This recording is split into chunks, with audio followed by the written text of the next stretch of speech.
Welcome to Conversations with Pastor Charlie, a series of candid, insightful discussions offering a godly perspective on current events, interviews with people from all walks of life, and other topics the Lord places on Pastor Charlie's heart. Now here's Pastor Charlie. Howdy. You know, the United States of America is getting ready to celebrate our 250th anniversary. And for this country to remain great, the church has a lot of work to do. We got to wake up and get busy. So tonight, I want to complete the series called Preparing for the Work with the fifth and final action of Nehemiah. Nehemiah achieves his dream. Nehemiah faced the scoffers' opposition with simple, brief, fearless statement of faith in God. We find it in Nehemiah chapter 2, verse 20. Starts off by saying, "The God of heaven will help us succeed." Now, notice Nehemiah never placed his trust in man. He placed his trust in God's ability to empower them to carry the plan of God to a successful conclusion, using them to accomplish His will. No God-given destiny can be attained without exercising complete faith in God. In fact, Hebrews 11, verse 6 says, "And it is impossible to please God without faith. Anyone who wants to come to Him must believe that God exists and that He rewards those who sincerely seek Him." Nehemiah knew better than to try to face the opposition on his own. We cannot expect to emerge from this expedition with victory if we lean on the arm of flesh. Proverbs 3, verses 5 and 6 says, "Trust in the Lord with all your heart. Do not depend on your own understanding. Seek His will in all you do, and He will show you which path to take." Now, I want to talk about some of those words in that particular verse. First, it said trust. That means to be bold and secure, to have complete and full confidence. Heart. That's talking about the heart, soul, and mind, pouring everything we have into the work of God. Then came depend. That means we can't lean on. We need to lean on God, to trust in God. You know, it's like having someone get behind you and you've fallen back. You have to totally lean on them and trust them in such a way that if they move, I fall. Then come the word understanding. That means discernment or intuition. Then come the phrase, "and all you do." That's talking about our road that we're on, our journey, our course of life. And then it says direct. That means upright and pleasing. And then paths. That's talking about our way of living. So what this is saying to me, if I might be as bold as just to paraphrase it in my own words, if we place our full confidence in the Lord, our safety will come from Him. When we place our heart, mind, and soul into doing His will, we are pouring ourselves into His purposes. So don't trust in your ability, your discernment, or your intuition. In this life, know and recognize God, and He will cause you to be upright and pleased. He will be pleased with your way of living. Now, in saying the God of heaven will help us succeed, Nehemiah is saying this is the work of the living, faithful, almighty God of heaven. He is for it. He is with it. He is in it. And He will make it succeed. Doing the work of God is really not at all complicated or difficult.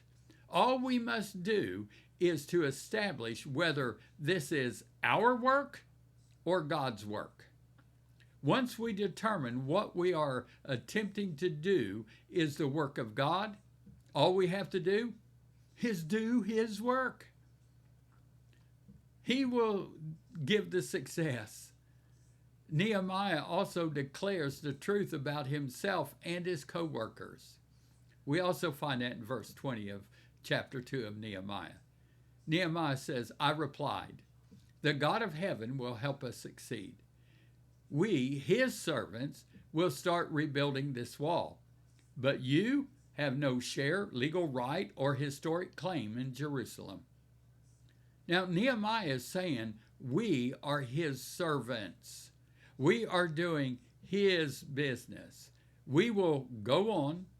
We are prepared for His work, and we will succeed. You know, Romans 8:31 says, if God is for us, who can ever be against us? Well, I might answer that and say only a fool, because if God is for us, it's going to happen. Now, finally, Nehemiah declares the truth about his enemies when he said, you have no share, legal right, or historic claim in Jerusalem. That's also verse 20. In other words, he's telling them you're strangers to God. He's saying you are not God's people. And there is nothing which belongs to you in this city. You have no right to any of its privileges. The work that we are doing obviously awakens no sacred memories in you. The work here is none of your business. You know, Nehemiah gave his opposition a real tongue lashing and never allowed their insults or threats to cause him to break his stride. God desires for us to take the same approach toward those who would seek to hinder and oppose His purposes for our lives in our day.